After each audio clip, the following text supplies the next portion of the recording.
Hello everybody, अंकुर English classes में आप सबका स्वागत है।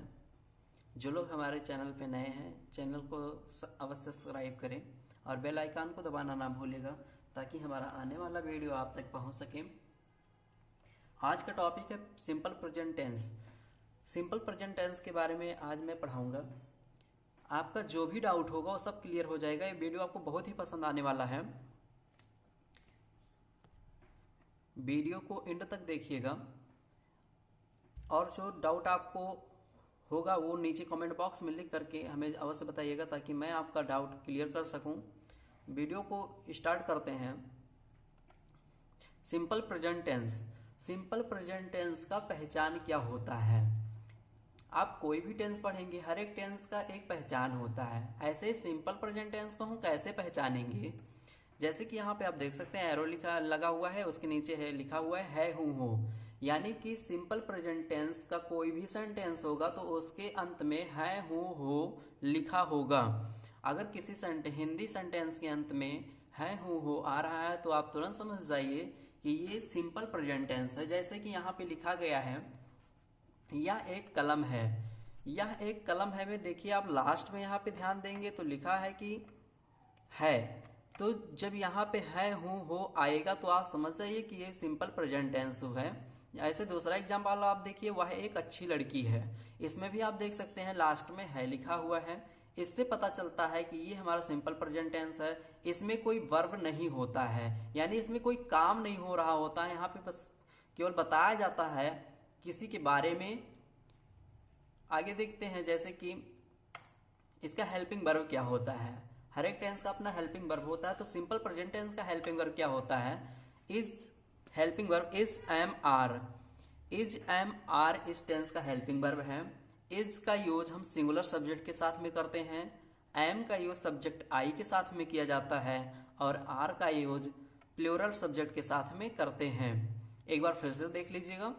इज का यूज सिंगुलर सब्जेक्ट के साथ में करते हैं और एम का यूज सब्जेक्ट आई के साथ में किया जाता है और आर का यूज प्लूरल सब्जेक्ट के साथ में किया जाता है। स्क्रीनशॉट ले लीजिएगा ताकि आपको समझने में कोई प्रॉब्लम ना हो। अगर कोई आपको डाउट होता है तो आप नीचे कमेंट बॉक्स में लिख करके हमको बता सकते हैं। मैं आपका डाउट अवश्य क्लियर करूंगा। वीडियो को आगे बढ़ाते हुए चलते हैं। चलिए देखते हैं सेंटेंस। सेंटेंस हर एक टेंस में पढ़ा जाता है। हर एक टेंस में आपको 3 सेंटेंस पढ़ने होते हैं। वो कौन कौन से हैं? पहला है पॉजिटिव, दूसरा है निगेटिव सेंटेंस, तीसरा है इंटेरोगेटिव सेंटेंस। इंटेरोगेटिव सेंटेंस में 2 टाइप से हो जाते हैं, 2 प्रकार से इंटेरोगेटिव सेंटेंस। पहला हो जाता है सिंगल इंटेरोगेटिव सेंटेंस और दूसरा हो जाता है double interrogative sentence. Single interrogative sentence को यस और नो टाइप क्वेश्चंस भी कहे जाते हैं और डबल इंटरोगेटिव सेंटेंस को स्पेशल इंटरोगेटिव सेंटेंस भी कहा जाता है। ये वीडियो को आगे बढ़ाते हैं। इसको आप नोट कर लीजिएगा। अगर कोई इसमें डाउट होता है तो नीचे कमेंट बॉक्स में जरूर बताइएगा, हम आपका डाउट जरूर क्लियर करेंगे। यहाँ पर हम थोड़ा समझते चलेंगे कि इज एम आर का यूज यहाँ किया कैसे जाएगा। जैसे सेंटेंस लिखा है, सेंटेंस में हम आपको केवल इज एम आर के यूज करके ही चारों सेंटेंस के बारे में बताएंगे हम आपको। जैसे यहाँ आप देख लीजिए, इस कॉलम को आप अपनी कॉपी में बना लीजिएगा और इस कॉलम में जो लिखा है उसको लिख लीजिएगा। जैसे लिखा है यहाँ देखिए फर्स्ट कॉलम में सिंगुलर सब्जेक्ट मतलब कि ही सी इट, और अगर कोई नेम हुआ किसी का तो वो एक वचन में होता है, सिंगुलर होता है, इसलिए उसमें इज का यूज किया जाता है।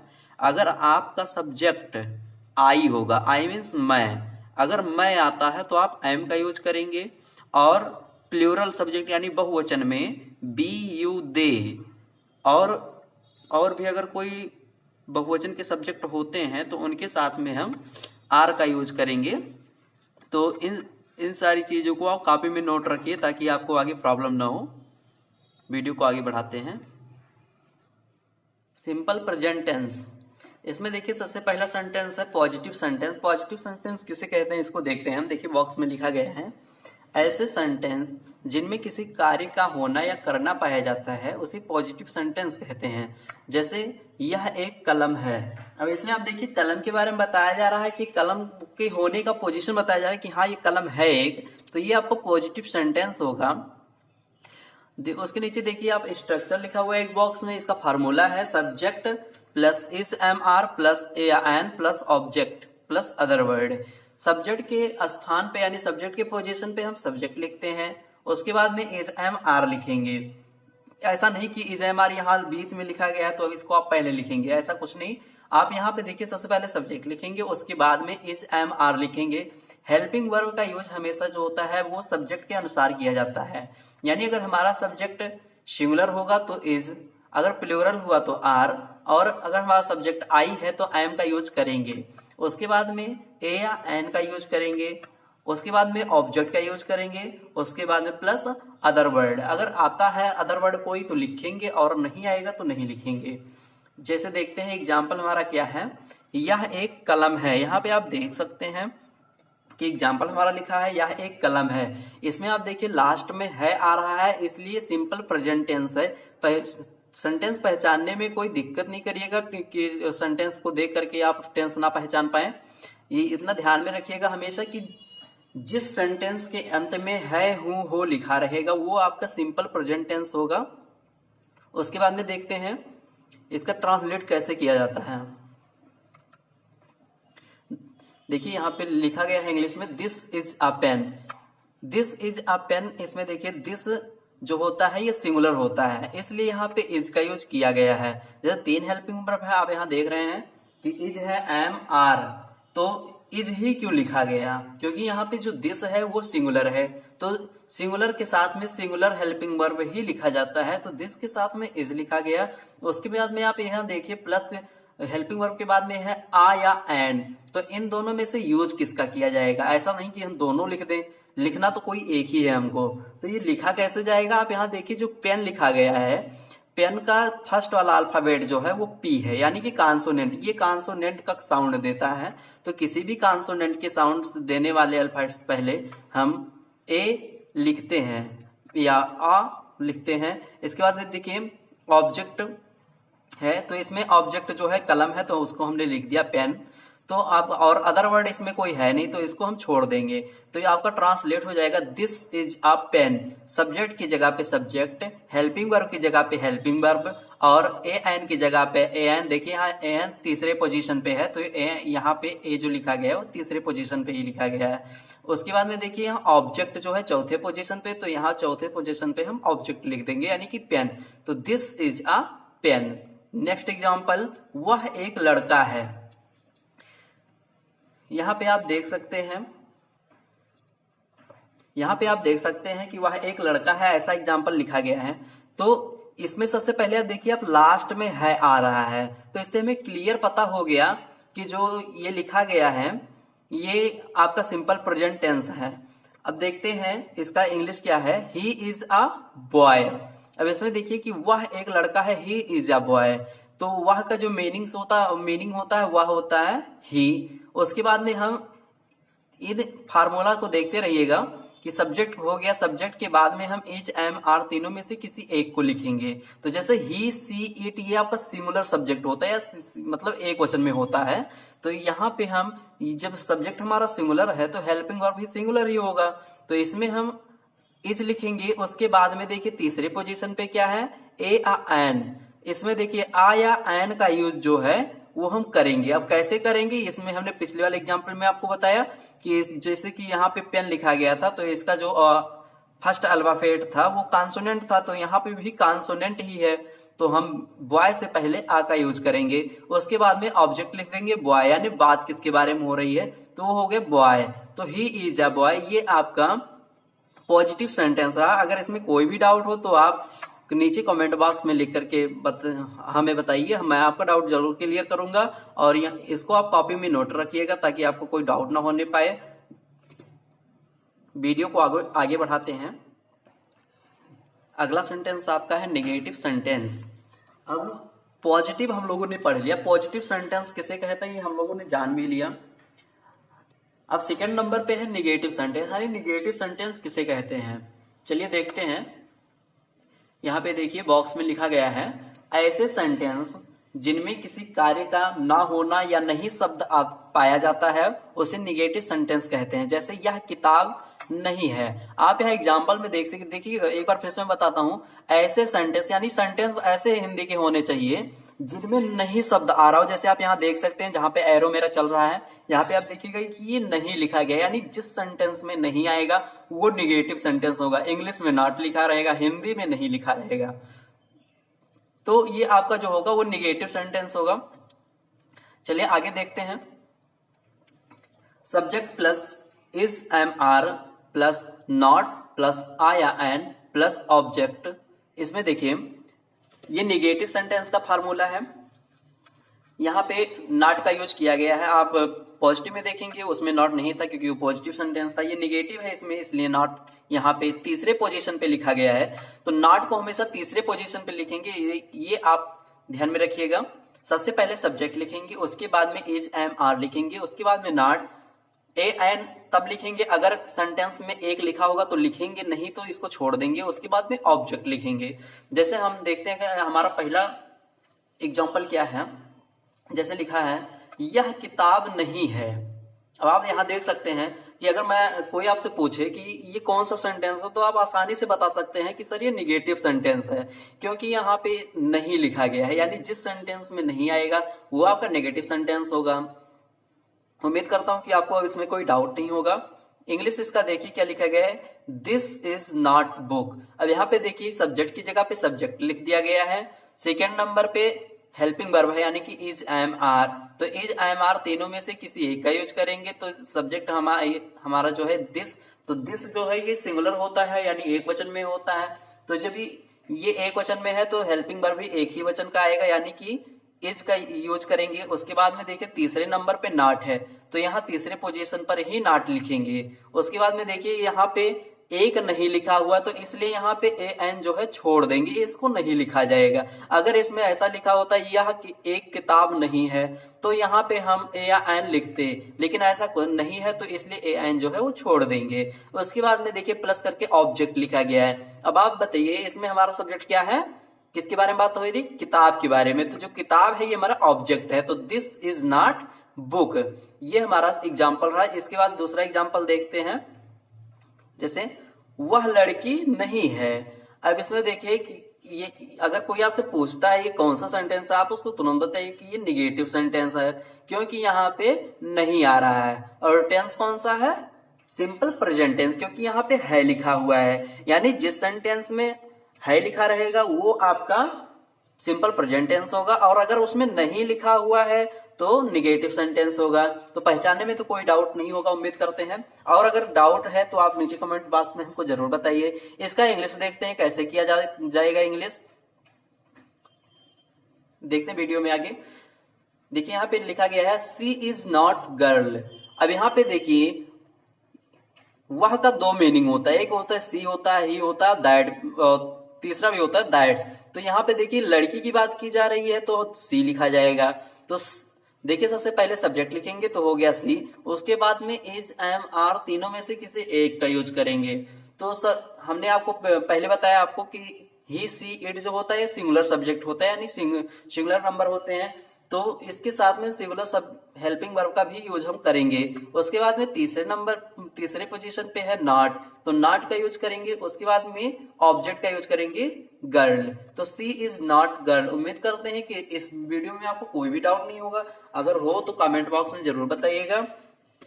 एक बार फिर से मैं बता देता हूं आप सबको कि जो फार्मूला यहाँ पे लिखा गया इसी फार्मूले से हम ट्रांसलेट को बनाते हैं। सब्जेक्ट पहले नंबर पे है तो पहले नंबर पे सब्जेक्ट लिखते हैं, दूसरे नंबर पे हेल्पिंग वर्ब लिखते हैं, ये सब्जेक्ट के अकॉर्डिंग लिखेंगे। उसके बाद में नॉट लिखेंगे, ए एन आएगा तो लिखेंगे नहीं, छोड़ देंगे। उसके बाद में ऑब्जेक्ट लिखेंगे। वीडियो को आगे बढ़ाते हैं। इंटेरोगेटिव सेंटेंस देखते हैं, इंटेरोगेटिव सेंटेंस किसे कहते हैं। ऐसे सेंटेंस जिनमें किसी से कोई क्वेश्चन किया जाता है उसे इंटरोगेटिव सेंटेंस कहते हैं। ये 2 प्रकार के होते हैं, यानी इसके जो टाइप्स होते हैं वो 2 टाइप्स होते हैं। देखते हैं कौन कौन से होते हैं। एक है सिंगल इंटरोगेटिव सेंटेंस और दूसरा होता है डबल इंटरोगेटिव सेंटेंस। एक बार फिर से देखिए कि इंटरोगेटिव किसे कहते हैं, जिसमें किसी से कोई क्वेश्चन किया जाता है, यानी किसी से हम कुछ पूछते हैं, कोई प्रश्न किसी से पूछते हैं, वो तो आपका इंटरोगेटिव सेंटेंस होता है। अब वो क्वेश्चन जो होता है आपको देखिए 2 तरीके से पूछा जाता है, 2 प्रकार से हम क्वेश्चन पूछ सकते हैं। एक होता है सिंगल इंटरोगेटिव सेंटेंस, दूसरा होता है डबल इंटरोगेटिव सेंटेंस। इसको आप नोट कर लीजिए। उसके बाद में हम चलिए देखते हैं आगे वीडियो में, इसका स्क्रीनशॉट आप ले लीजिएगा, आगे नोट करते रहिए। देखते हैं कि सिंगल इंटरोगेटिव सेंटेंस किसे कहते हैं। देखिए आपका हेडिंग ऊपर लिखा गया है। देखिए सबसे पहले हम देखेंगे कि सिंगल इंटरोगेटिव सेंटेंस किसे कहते हैं। इसको पहचानेंगे कैसे कि ये पॉजिटिव है, निगेटिव है या सिंगल है। तो देखते हैं, लिखा गया है हिंदी के ऐसे वाक्य जिनमें क्वेश्चन वर्ड क्या सबसे पहले आता है उसे सिंगल इंटरोगेटिव सेंटेंस कहते हैं। जैसे क्या आप मेरे दोस्त हो। अब इसमें आप देखिए, इसमें कहा जा रहा है कि हिंदी के ऐसे वाक्य होने चाहिए, ऐसे सेंटेंस होने चाहिए जिनमें क्या सबसे पहले आ रहा हो, उसे सिंगल इंटरोगेटिव सेंटेंस कहेंगे। जैसे आप देखते हैं यहाँ एग्जांपल में लिखा गया, जैसे क्या आप मेरे दोस्त हो। अब इसमें आप देख सकते हैं कि क्या जो है वो सबसे पहले आ रहा है। तो क्या जब सबसे पहले आएगा तो आपका सिंगल इंटरोगेटिव सेंटेंस होगा। इसकी इंग्लिश कैसे बनाते हैं चलिए देखते हैं। देखिए नीचे बॉक्स में रूल लिखा गया है, हिंदी के ऐसे वाक्य जिनमें क्वेश्चन वर्ड क्या सबसे पहले आता है तो क्या की इंग्लिश नहीं लिखी जाती है। यानी कि जब अगर क्या सबसे पहले आएगा, जैसे आप एग्जाम्पल में देख रहे हैं कि क्या सबसे पहले आ रहा है, तो इसमें बताया जा रहा है कि अगर क्या सबसे पहले आएगा तो क्या की इंग्लिश हम नहीं लिखेंगे, उसके स्थान पर हेल्पिंग वर्ब सबसे पहले लिखा जाता है। यानी इज, एम, आर अभी तक जो आप सब्जेक्ट के बाद लिख रहे थे उसको सब्जेक्ट के अब पहले लिखेंगे, वही क्या के स्थान पे उसी को लिखा जाएगा। यानी क्या की इंग्लिश वाट होता है लेकिन हम वाट नहीं लिखेंगे, उसके स्थान पे हेल्पिंग वर्ब जो होगा हम उसको सबसे पहले लिखेंगे। इसको आप नोट करिए। अगर कोई डाउट हो रहा है इसमें तो आप नीचे कमेंट बॉक्स में हमको जरूर बताइए। उम्मीद करते हैं आपको वीडियो पसंद आ रही है, कोई भी डाउट नहीं होगा। वीडियो को आगे बढ़ाते हैं। यहाँ पे आप देखिए एक फार्मूला लिखा गया है सिंगल इंटरोगेटिव सेंटेंस का, is, are, am plus subject plus not plus object plus other word plus question mark. अभी तक आप उसमें देख रहे थे फुल स्टॉप लगा था, लेकिन यहाँ पे लास्ट में क्वेश्चन मार्क लग गया है। यानी इंटरोगेटिव आप कोई भी पढ़ेंगे, चाहे वो सिंगल इंटरोगेटिव सेंटेंस हो चाहे वो डबल इंटरोगेटिव सेंटेंस हो, लेकिन हम उसमें क्वेश्चन मार्क अवश्य लगाएंगे। यहाँ पे आप देखिए सबसे पहले हम इज, आर, एम लिखेंगे, यानी कि इन तीनों में से किसी एक का यूज सबसे पहले किया जाएगा। या अभी तक आप यहाँ सब्जेक्ट के बाद में लिख रहे थे, लेकिन अब ये हेल्पिंग वर्ब आप सब्जेक्ट के पहले लिखेंगे। क्यों? क्योंकि हमारा नियम कहता है कि यदि क्वेश्चन वर्ड क्या सबसे पहले आता है तो उसकी इंग्लिश हम नहीं लिखते हैं, उसके स्थान पे हेल्पिंग वर्ब जो होता है वो सबसे पहले लिखते हैं। तो अगर इंग्लिश में कहीं सेंटेंस लिखा गया है उसमें अगर हेल्पिंग वर्ब शुरुआत हो रही है तो आप समझिए सिंगल इंटरोगेटिव सेंटेंस है। हिंदी में सबसे पहले क्या आएगा, हिंदी में जो सबसे पहले क्या आता है तो हम क्या की इंग्लिश नहीं लिखते हैं, उसके स्थान पे हेल्पिंग वर्ब सबसे पहले लिखते हैं। देखिए जैसे एग्जांपल दिया गया है, क्या आप मेरे दोस्त हो। अब इसमें मैं आपसे अगर कहूं कि ये कौन सा सेंटेंस है तो आप आसानी से बता सकते हो कि ये सिंगल इंटरोगेटिव सेंटेंस है, क्योंकि यहाँ पे क्या सबसे पहले आ रहा है। तो ट्रांसलेट कैसे होगा चलिए देखते हैं। देखिए ट्रांसलेट है आर यू माई फ्रेंड। अब यहाँ पे देखिए लिखा गया है आर यू माई फ्रेंड। अब यहाँ क्या की इंग्लिश क्यों नहीं लिखी गई, क्योंकि नियम ये कहता है कि जब क्या पहले आता है तो हम क्या की इंग्लिश नहीं लिखते हैं, उसके स्थान पे हेल्पिंग वर्ब सबसे पहले लिखते हैं। तो यहाँ पे आपका जो सब्जेक्ट है वो सब्जेक्ट है आप। आपको इंग्लिश में क्या कहते हैं, यू। तो यू जो है ये प्लूरल होता है, तो प्लूरल सब्जेक्ट के साथ में हम प्लूरल का हेल्पिंग वर्ब यानी बहुवचन जो सब्जेक्ट होगा तो बहुवचन सब्जेक्ट के साथ में बहुवचन का हेल्पिंग वर्ब लगाएंगे, लिखेंगे। तो यहाँ पे देखिए आर हमने लिख दिया, उसके बाद भी क्या हो गया यू, यानी सब्जेक्ट दूसरे नंबर पे है तो दूसरे नंबर पे हम लिखेंगे सब्जेक्ट यानी कि यू, आप। उसके बाद में देखिए यहाँ पे नहीं, इसमें आया नहीं तो इसको नॉट आप छोड़ देंगे। उसके बाद में ऑब्जेक्ट लिखेंगे माई फ्रेंड। उसके बाद में देखिए इसमें कोई अदर वर्ड नहीं है तो इसको छोड़ दीजिए। उसके बाद में क्या है क्वेश्चन मार्क, तो लास्ट में आप क्वेश्चन मार्क जरूर लगाइएगा, नहीं आपका ट्रांसलेट जो होगा वो गलत हो जाएगा। हिंदी में भी क्वेश्चन मार्क लगेगा और इंग्लिश में भी क्वेश्चन मार्क लगेगा। चलिए नेक्स्ट एग्जांपल देखते हैं। जैसे वह आपकी बहन नहीं है। अब इसमें आप देख सकते हैं कि लिखा गया क्या सबसे पहले आ रहा है, तो जब सबसे पहले क्या आ रहा है तो ये आपका सिंगल इंट्रोगेटिव सेंटेंस हो गया। तो उसके बाद में देखिए लास्ट में है लिखा है, तो ये सिंपल प्रेजेंट टेंस है, यानी कि सिंपल प्रेजेंट टेंस का सिंगल इंट्रोगेटिव सेंटेंस। इसका इंग्लिश कैसे करेंगे चलिए देखते हैं। इज सी योर सिस्टर, यहाँ पे देखिए इज सबसे पहले क्यों लिखा गया, क्योंकि ये सिंगल इंट्रोगेटिव सेंटेंस है। जब क्या पहले आता है तो हम क्या की इंग्लिश नहीं लिखते हैं, उसके स्थान पे सब्जेक्ट के अनुसार हेल्पिंग वर्ब सबसे पहले लिखते हैं। तो यहाँ से तीनों में से किसी एक हेल्पिंग वर्ब को लिखना है। तो हमने आपको बताया था कि ही सी इट ये एक वचन में होता है, यानी सिंगुलर नंबर होते हैं। तो सिंगुलर सब्जेक्ट के साथ में हम सिंगुलर हेल्पिंग वर्ब ही लिखेंगे। तो इज जो होता है सिंगुलर सब्जेक्ट के साथ में यूज किया जाता है, तो सी के साथ में इज का यूज किया जाएगा, तो इज सी। उसके बाद में देखिए नॉट आया है इसमें, लेकिन नहीं आया तो इसको आप नॉट छोड़ देंगे। उसके बाद में ऑब्जेक्ट लिखेंगे your sister, is see your sister. उसके बाद में नेक्स्ट एग्जांपल हम लोग देखते हैं। देखिए नेक्स्ट एग्जांपल आपका क्या लिखा गया है, क्या मैं आपका दोस्त हूं। अब इसमें देखिए आप क्या सबसे पहले आ रहा है, तो जो क्या सबसे पहले आ रहा है तो इसकी इंग्लिश हम नहीं लिखेंगे, इसके स्थान पे क्या करेंगे, हेल्पिंग वर्ब जो होता है वो सबसे पहले हम लोग लिख लेते हैं। तो सिंपल प्रेजेंट टेंस का हेल्पिंग वर्ब है इज, एम, आर। तो इन तीनों में से हम किसी एक का यूज सबसे पहले करेंगे। हमने आपको बताया था यदि हमारा सब्जेक्ट आई हो, आई मतलब मैं, यानी कि अगर हमारा सब्जेक्ट आई है तो हम एम का यूज करेंगे। तो आप यहाँ देख सकते हैं कि सब्जेक्ट हमारा आई आ रहा है, मैं, यानी मैं को इंग्लिश में क्या लिखते हैं, आई। तो आई के साथ में एम का यूज हमेशा किया जाएगा, इसको आप ध्यान में रखिएगा। देखते ट्रांसलेट क्या होगा। Am I your friend. अब देखिए एम आई योर फ्रेंड, यहाँ पे क्या की इंग्लिश नहीं लिखनी है, उसके स्थान पे हेल्पिंग वर्ब लिखना है। तो आई के साथ में हमेशा एम लिखा जाता है, तो इसलिए एम हमने सबसे पहले लिख लिया। उसके बाद में देखिए सब्जेक्ट लिखेंगे, तो सब्जेक्ट यहाँ पे है दूसरे पोजीशन पे, तो दूसरे पोजीशन पे सब्जेक्ट लिख लेंगे। उसके बाद में नॉट नहीं आया तो इसको आप छोड़ दीजिए। उसके बाद में देखिए ऑब्जेक्ट, एरो को आप देखते रहिएगा। उसके बाद में देखिए यहाँ पे योर फ्रेंड, तो am I your friend, last में क्वेश्चन मार्क जरूर लगाइएगा, नहीं आपका ट्रांसलेशन जो है गलत हो जाएगा। कोई इसको कभी सही नहीं किया जाता है कि जैसे कहीं पे होता है कि तो थोड़ा बहुत से लोग सही कर देते हैं, लेकिन इंग्लिश में ऐसा कुछ नहीं होता है। अगर आपका एक डॉट भी गलत हो गया तो ट्रांसलेट आपका गलत ही माना जाता है, रॉन्ग हो जाएगा। इसलिए क्वेश्चन मार्क को लास्ट में जरूर लगाइएगा। चलिए वीडियो में आगे बढ़ते हैं। इसका आप स्क्रीनशॉट ले लीजिएगा। अगर इसमें कहीं भी डाउट आ रहा है तो आप हमें नीचे कमेंट बॉक्स में जरूर बताइएगा। वीडियो को आगे बढ़ाते हैं। उम्मीद करता हूँ आपको समझ में आ रहा होगा, अगर नहीं तो कमेंट बॉक्स में हमको जरूर बताइएगा, मैं आपको प्रॉब्लम जरूर सॉल्व करूंगा। नेक्स्ट हेडिंग हमारा है डबल इंट्रोगेटिव सेंटेंस। ये हमारा लास्ट हेडिंग भी है, क्योंकि आप देखे थे इंट्रोगेटिव में दो ही टाइप्स थे, पहला था सिंगल इंट्रोगेटिव, दूसरा था डबल इंट्रोगेटिव सेंटेंस। तो इसमें आप देखते हैं कि डबल इंट्रोगेटिव सेंटेंस किसे कहते हैं। सिंगल तो हमने देख लिया था कि क्या सबसे पहले आता है तो सिंगल इंट्रोगेटिव होता है, तो डबल इंट्रोगेटिव क्या होता है उसको देखते हैं।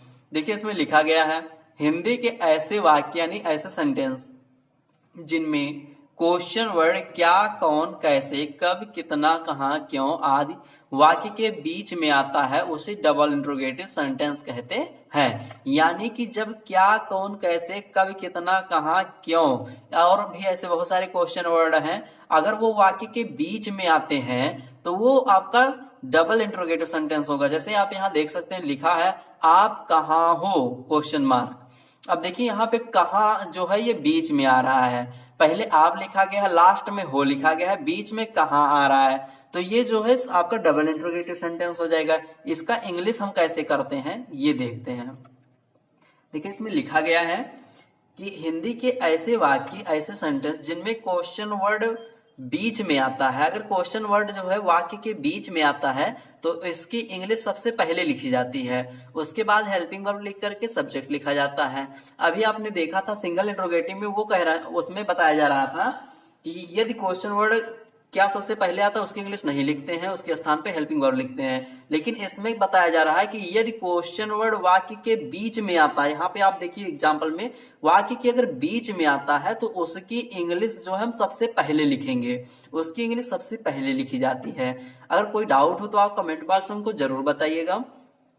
एक बार आप मैं फिर से इस नियम को समझा देता हूं। हिंदी के ऐसे वाक्य जिनमें क्वेश्चन वर्ड वाक्य बीच में आता है, आप यहाँ पे देख सकते हो क्वेश्चन वर्ड वाक्य बीच में आ रहा है, तो यानी कि अगर क्वेश्चन वर्ड हमारा बीच में आएगा कोई भी, तो उसकी इंग्लिश हम जो है सबसे पहले लिखेंगे, उसके बाद में हेल्पिंग वर्ब लिखेंगे, उसके बाद में आप सब्जेक्ट लिखेंगे और लास्ट में जो ऑब्जेक्ट लिखेंगे, क्वेश्चन मार्क लिखेंगे। तो उम्मीद करते हैं कि इसमें आपको कोई डाउट नहीं होगा। अगर डाउट है तो नीचे कमेंट बॉक्स में जरूर बताइएगा, मैं आपका डाउट जरूर क्लियर करूंगा। वीडियो में आगे बढ़ते हैं। यहाँ पे आप देखिए डबल इंट्रोगेटिव का फार्मूला लिखा गया है। सबसे पहले है क्वेश्चन वर्ड, उसके बाद में हेल्पिंग वर्ब यानी कि is are am plus subject plus not plus object plus other word plus question mark. Interrogative का ट्रांसलेशन हमेशा करते समय आप इसको हमेशा ध्यान में रखिए, क्वेश्चन मार्क उसमें जरूर लगेगा। बहुत सारे लोग यहाँ पे गलती कर देते हैं, क्वेश्चन मार्क की जगह पे फुल स्टॉप लगा देते हैं, इस वजह से उनका ट्रांसलेट जो है गलत हो जाता है। तो इसको हम ध्यान में रखेंगे कि लास्ट में हमको क्वेश्चन मार्क जरूर लगाना है। उसके बाद में देखिए सबसे पहले क्वेश्चन वर्ड लिखा जाएगा, उसके बाद में हेल्पिंग वर्ड लिखा जाएगा, फिर सब्जेक्ट लिखेंगे। नॉट आएगा तो लिखेंगे नहीं, इसको छोड़ देंगे। उसके बाद में ऑब्जेक्ट लिखेंगे। देखिए जैसे आपका एग्जाम्पल है आप कहाँ हो, अब देखिए क्वेश्चन और वाक्य के बीच में आ रहा है, यानी कि क्या कौन कैसे कब कितना कहाँ क्यों ये सब अगर वाक्य बीच में आता है तो डबल इंट्रोगेटिव सेंटेंस होता है। तो इसकी इंग्लिश अगर हम करेंगे तो नियम ये बताया जाता है कि अगर क्वेश्चन और वाक्य बीच में आता है तो उसकी इंग्लिश हम सबसे पहले लिखते हैं। तो इस वजह से फार्मूले में क्वेश्चन वर्ड सबसे पहले लिखा गया है। इसकी इंग्लिश हम देखते हैं क्या होती है, वेयर आर यू। अब देखिए वेयर आर यू में देखिए कहाँ का इंग्लिश होता है वेयर, अब कहाँ बीच में आया था इसलिए हम इसकी इंग्लिश पहले लिख लिए हैं। उसके बाद में देखिए सेकेंड पोजीशन पे है इज आर एम, तो इसका इन तीनों में से किसी एक को यूज करेंगे। तो सब्जेक्ट यहाँ पे है आप, तो आप जो होता है ये प्लूरल होता है, यानी आई वी यू दे, ये चार सब्जेक्ट जो होते हैं ये प्लूरल होते हैं। तो प्लूरल सब्जेक्ट के साथ में प्लूरल हेल्पिंग वर्ब भी लगेगा, हमने आपको बताया था। उसके बाद में सब्जेक्ट लिखेंगे। देखिए सब्जेक्ट तीसरे पोजीशन पे है तो सब्जेक्ट को तीसरे पे ही लिखेंगे। उसके बाद में नॉट नहीं आया तो इसको छोड़ देंगे, ऑब्जेक्ट नहीं है छोड़ देंगे, अदर वर्ड भी नहीं है कोई तो इसको भी छोड़ेंगे। उसके बाद में क्वेश्चन मार्क लिखेंगे। इसको क्वेश्चन मार्क आप जरूर लगाइएगा, नहीं आपका ट्रांसलेशन जो है वो गलत हो जाएगा। नेक्स्ट एग्जांपल देखते हैं। देखिए अगला एग्जांपल आपका है वह कौन है। अब देखिए इसमें भी कौन बीच में आ रहा है, क्वेश्चन और वाक्य बीच में आ रहा है, डबल इंट्रोगेटिव सेंटेंस है, इसकी इंग्लिश हम सबसे पहले लिखेंगे। एग्जांपल क्या है, हु इज ही। अब देखिए जब क्वेश्चन और वाक्य बीच में आया तो इसी की इंग्लिश हम सबसे पहले लिख लेंगे, उसके बाद में हेल्पिंग वर्ब लिखेंगे। वह इसमें सब्जेक्ट है, या सब्जेक्ट उसे कहते हैं जिसके बारे में हम बात कर रहे होते हैं। अब यहाँ वह के बारे में बात हो रही है तो वह सब्जेक्ट है। सब्जेक्ट वह, ही सी इट, हमने बताया था ही सी इट जो होता है वो एक वचन में होता है, यानी सिंगुलर सब्जेक्ट होता है। तो सिंगुलर सब्जेक्ट के साथ में सिंगुलर हेल्पिंग वर्ब भी आएगा, यानी कि इज, और उसके बाद में सब्जेक्ट लिखेंगे तीसरे पोजीशन पे ही, लास्ट में क्वेश्चन मार्क लिख देंगे लगा देंगे ताकि हमारा ट्रांसलेशन गलत ना होने पाए। इसको आप हमेशा ध्यान में रखिएगा। कोई डाउट हो तो कमेंट बॉक्स में लिख करके जरूर हमको बताइए, मैं आपका डाउट जरूर क्लियर करूंगा। आगे देखिए आपका अगला एग्जाम्पल है तुम्हारा भाई कैसा है। अब यहाँ पे देखिए क्या कौन कैसे कब कितना कहाँ, जब ये बीच में आता है डबल इंट्रोगेटिव होता है। अब देखिए कैसे बीच में आ गया, कैसा जो यहाँ पे लिखा है ये बीच में आया तो ये डबल इंट्रोगेटिव हुआ। तो ये जब डबल इंट्रोगेटिव हो गया तो बीच में आया तो इसकी इंग्लिश हम सबसे पहले लिखेंगे। अगर इसकी इंग्लिश बनानी हुई तो इंग्लिश सबसे पहले लिखते हैं। जैसे कि यहाँ पे देखिए हाउ इज योर ब्रदर, तुम्हारा भाई कैसा है। अब इसमें देखिए कैसा का मीनिंग जो है सबसे पहले लिख लेंगे, तो उसके बाद में इज लिखेंगे। क्यों, क्योंकि यहाँ जब तुम्हारा भाई ये एक वचन में है, सिंगुलर सब्जेक्ट है, यानी एक भाई की बात हो रही है तो इज लिखेंगे। उसके बाद में सब्जेक्ट की जगह पे लिख लेंगे योर ब्रदर।